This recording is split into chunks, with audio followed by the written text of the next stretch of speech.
শ্রী রাধে রাধে ভক্তবৃন্দরা, আজ ভিডিওটি হতে চলেছে একটু ধর্মগ্রন্থ বিষয়ক video. Like and share subscribe করে আমার পাশে থেকো এই চ্যানেলটি আরো উন্নত করে তো কয়েকজন মাতাজি আমার ভক্তবৃন্দদের আমি জানাই আমার আন্তরিক শুভেচ্ছা প্রণাম।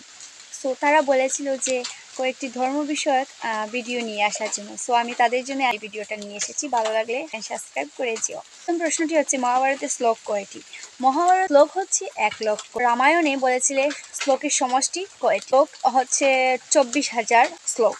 আর এই কাব্যের মূল উপজীব্য বিষয়টি হলো আমাদের বিষ্ণু শ্রীরামের কাহিনী নিয়ে এই রামায়ণটি দেওয়া আছে। রামায়ণের কয়টি খণ্ড আছে?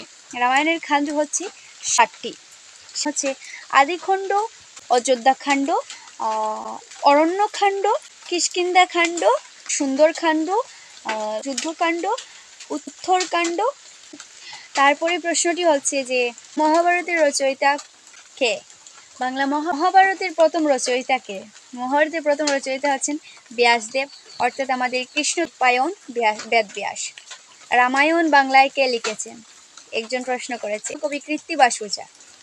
আমরা পড়াশোনায় পেয়েছি। দশরথের কন্যার নাম কি? অর্থাৎ শ্রীরামের বোন শান্তা দেবী।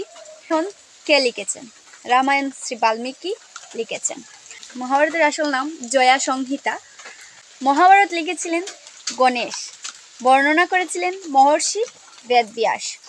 রামায়ণ যে আমরা পড়ি, চরিত্র কতটি গুরুত্বপূর্ণ? 34টি গুরুত্বপূর্ণ চরিত্র রামায়ণে বর্ণনা করা আছে। ভিডিওটা বানাচ্ছি কেননা আজকের ওয়েদারটা অত্যন্ত সুন্দর, আর বাইরে আমি এই ভিডিওটা বানাচ্ছি। আরেকজন বলেছিলেন যে চিরন্তন ধর্মকে আমরা আরেকটি নামে সংস্কৃতিতে বলতে পারি চিরন্তন ধর্ম, চিরন্তন পথ। হিন্দু ধর্মের আদি পিতামাতা হচ্ছে মনু ও শতরূপা। আজকের এই ভিডিওটি গুলো তোমাদের যদি ভালো লেগে থাকে তাহলে লাইক এন্ড শেয়ার সাবস্ক্রাইব করে আমার পাশে থেকো আর বেল আইকনটি ক্লিক করে দিও। আর ভিডিওটা এতটুকু পর্যন্ত রইল।